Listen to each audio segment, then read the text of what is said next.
మహిళా నేతలంతా కూడా ఎంతో ఆనందంగా ఉన్నటువంటి పరిస్థితి ఉంది. అండర్ దగ్గర ఉన్నారు, మాట్లాడదాం. ఏంటి మేడం, ఎట్లా జరగబోతుంది ఏంటి? ఎప్పటిలాగే ఈసారి కూడా బ్రహ్మాండంగా జరుగుతూ ఉందండి.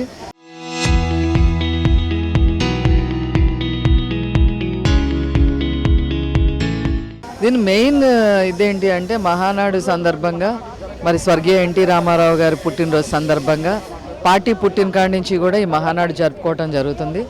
ఈ వేదిక మీద మహానాడు వేదికగా పెద్ద ఆయన పుట్టినరోజుల వేడుకలు జరపటమే కాకుండా ఒక దిశానిర్దేశం అనేది క్యాడర్కి ఇవ్వటానికి ఇది ఉపయోగపడుతుంది. ప్రతి సంవత్సరం కూడా మేము ఇలా చేసుకుంటాము.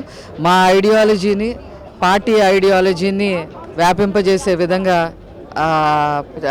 అన్ని రకాలుగా ఈ మహానాడు ఉపయోగపడేలాగా చంద్రబాబు గారు, ఇప్పుడు వర్కింగ్ ప్రెసిడెంట్గా ఉన్న నారా లోకేష్ గారు దిశానిర్దేశం చేస్తారు. ఆ ప్రకారంగా మేము ముందుకెళ్తాము. మొదటిసారి డిజిటల్ విధానంలో టెక్నాలజీని ఉపయోగించుకొని చేస్తున్నారు. వేలాది మంది ఒకేసారి జూమ్ యాప్ ద్వారా కూడా దీంట్లో హాజరవుతున్నటువంటి పరిస్థితి ఉంది. క్యాడర్ నుంచి ఎలా ఉంది మేడం? ఈ డిజిటల్ విధానం అనేది ఈరోజు వచ్చింది కాదండి, ఈరోజు ఇంకా వ్యాపింపజేసాము. కరోనా టైంలో కూడా ఈ డిజిటల్ విధానం అనేదితో మేము మహానాడు చేయడం జరిగింది. సో ఇది ఇంకా ఇప్పుడు ఇలా చేయడం వల్ల ఏంటంటే పెద్ద ఎత్తున క్యాడర్ కూడా పాల్గొనే పరిస్థితి ఉంది, ఇంకొద్ది క్యాడర్ కూడా పాల్గొనే పరిస్థితి ఉంది. మరి పొదుపులో భాగంగా ఈరోజు ఇలా చేసుకోవడం జరుగుతుంది.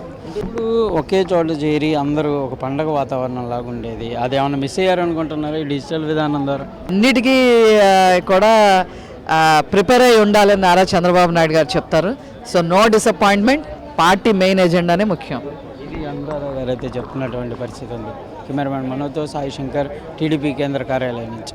డిజిటల్ విధానంలో ఎంతో అద్భుతంగా కూడా ఈ రోజు నుంచి మహానాడు కార్యక్రమం అయితే ప్రారంభమవుతున్నటువంటి పరిస్థితులు ఉన్నాయి.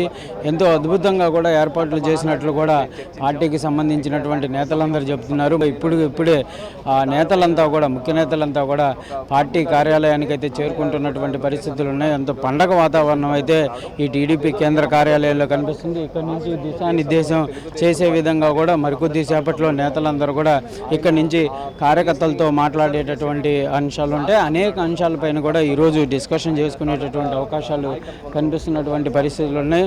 ఇప్పటికే మహిళా నేతలు కానీ మిగిలినటువంటి అనేక జిల్లాల నుంచి కూడా వచ్చినటువంటి పరిస్థితి నేపథ్యంలో పెద్ద మొత్తంలో ఇక్కడ ఈ కార్యకర్తలకు సంబంధించినటువంటి జరుగుతున్నటువంటి ఏర్పాట్లు కానీ ఏదైనా కూడా రకంగా ఎంతో ఆనందమైనటువంటి వాతావరణం ఇక్కడైతే కనిపిస్తున్నటువంటి పరిస్థితులు ఉన్నాయి. కేంద్ర మంత్రి కూడా ఇక్కడ ఉన్నటువంటి పరిస్థితి నేపథ్యంలో